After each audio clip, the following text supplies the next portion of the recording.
बिस्मिल्लाहिर्रहमानिर्रहीम। हर शब जुम्मा अर्श से क्या निदा आती है।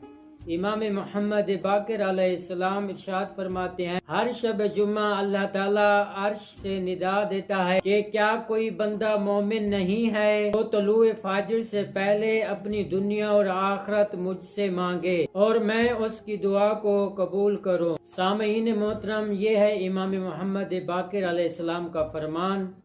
दुआए खुदावंद आलम मुझे और आप सब को हर शब जुम्मा अल्लाह से अपनी मगफरत, अल्लाह से अपनी दुनिया, अल्लाह से अपनी नेक हाजात मांगने की अल्लाह पाक हमें तौफीक अता फरमाए। अल्लाह के अलावा हमें किसी और के आगे हाथ नहीं फैलाना चाहिए। हर शब जुम्मा अल्लाह ताला निदा देता है, कोई है बंदा जो मुझसे मांगे और मैं उसकी दुआ को कबूल करूं। दुआए खुदावंद आलम मुझे और आप सब को मौला के इस फरमान पर अमल करने की अल्लाह पाक तौफीक अता फरमाए।